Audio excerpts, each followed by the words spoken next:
Justice League Dark number 0, written by Jeff Lemire, art by Lee Garbett. This is the origin story of Constantine and Zatanna, or at least how they came together the first time. So we pick up in New York City, where Constantine is making his way through the airport, getting his passport stamped, and guy's like, "Hey, what do you plan on doing here, Mr. Constantine?" And he's just like, a little bit of black magic, some crazy stuff, and just gives the guy a look. He's like, I'm kidding. I'm here for sightseeing." And he's like, "All right, well, enjoy your trip." And then Constantine explains, like, "Yeah, no. So here's the thing. I'm like an amateur magician. Like, I know some basic spells, but I'm here to learn from the best of the best. And New York City is the place to do that."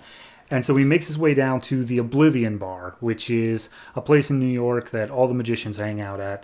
And immediately, as soon as he gets inside, a bouncer's there saying, like, "Oh, this is exclusive club, invitation only, unless you can read the name on this paper," as he holds up a blank sheet. And Constantine's like, "Oh, okay, it's just to keep out, like, normal people, because this is a super basic thing." And he reads the name on it and is immediately left in. And as he gets inside, he's looking around for someone specific, and sitting in the corner of the club, he sees a guy named Nick Necro, who's like best of the best, top act magician, knows the serious stuff, and he's here to get trained by him. And as he goes over to offer Nick a drink, he's like, "All right, shut up, kid. The show's about to start." And we look up on stage, and Zatanna shows up in full costume. And apparently she is dating Nick Necro. But Constantine is just slackjawed the whole time she's on stage. And when she's finally done, she comes over, gives Nick a hug, and is like, "Oh, who's this guy?" And he's like, "It's no one important." But Constantine's like, "No, I'm here to train with you." And Nick's like, "Dude, you don't understand real magic, and you never will. Peace." And he goes to leave. And as he's going to leave, he is immediately followed up on by an assassin who represents a place called the Cold Flame, or a cult called the Cold Flame. Constantine sees this, smashes a glass over the cultist's head, and Nick is like, "All right, thanks for the save, but those guys were bad news. Like, there's some actually really bad things."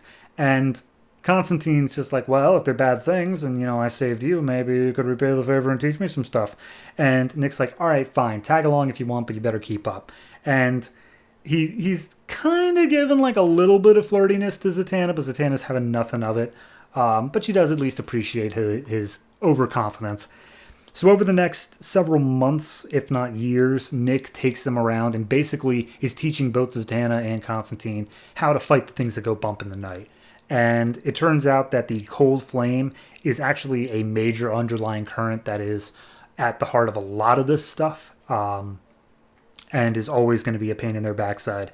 But at one point, finally, it's like graduation day, and Nick inscribes a tattoo on both Zatanna and Constantine of his own personal rune, something that shows that they are all members of the same coven. But after that, something changed in Nick. He stopped going from wanting to like help people and stop the things that go bump to going after ultimate knowledge. And to do that, he wanted to find the books of magic, which they don't even know exist. Like, it's just a rumor. But Nick is getting into some serious dark magic to the point where Constantine's comparing him to that of like a junkie who's unable to get his fix. And Constantine and Zatanna are both kind of left on the outside of this, talking like, "Hey, I'm not sure he's ever really going to come back from this." And at the same point, do we really have anything left to learn from him? Like, I feel like we're both kind of at the limit here, where we're all equals. And they're like, "Yeah, maybe, Constantine basically admits, like, "Yeah, I didn't really stick around for Nick anymore. I found a different reasons to stick around." So him and Zatanna share a kiss, but of course Nick catches them in the act, and he's like, "Whatever, dude. Guys, you're right. I can't offer you anything more. You've learned the last lesson, and that is take whatever you want, whenever you want it. You can have her, Constantine. I genuinely don't even want her anymore. All I care about are these books. So peace." And by the way, Zatanna, keep an eye on Constantine, because I feel like he's going to be the one throwing you aside next. So time passes. They remain a couple. And then one night, Constantine and Zatanna get the call from Nick. He's in deep with the Cold Flame, and he needs their help. So they go and they go to his apartment, and he's being held hostage in a sacrificial circle that if anyone dies in it, they'll be immediately sentenced to hell. And as soon as they come into the room and are like, all right, well, what do they want? He's like, oh, they want you two. That's why I offered them up. And it turns out that Nick's actually working with the Cold Flame in order to get more info on the books of magic, as well as get rid of these two because they betrayed him in his eyes, and he's not about to stand for that. So he's got Constantine knife to his throat, saying like, I'm going to sentence you to hell, and I want you to know that the cult of Cold Flame is going to do horrible things to Zatanna because she is the daughter of the powerful wizard Zatara, who's also been hunting them down as well. And at that point, Constantine manages to sneak a lighter out of his pocket, use it for some fire magic, and they get into a little bit of a fight scene here until finally a Cold Flame cultist throws a knife at Constantine. Constantine manages to swoop Nick into the way, and he dies inside the circle, thus dooming him to hell. So they're like, all right, well, the Cold Flame's going to be here any minute now. We got to get out of here. Let's go. But before Constantine leaves, he's like, you know what? Maybe I did take things from Nick. Maybe I was a bit of a cold bastard. But you know what? There can only be one king.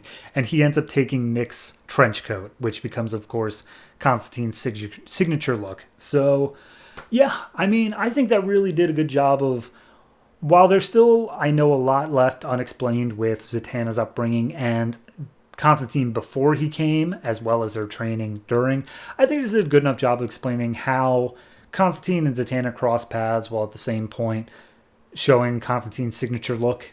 Like, it did a whole bunch of things all at once, and it set it up in a way that felt natural. It felt like, yeah, this makes sense for how these characters came together. So overall, I'd say 7.5. I really did like it. I do have to say that Lee Garbell's art, good, bit house style, cannot stand up to Mikkel Janin. Unfortunately, it was a step down in that regard, but it is good. So 7.5 overall, and it was just an interlude for the rest of the Books of Magic art, where I'm sure Nick Necro is going to make a very fantastical appearance.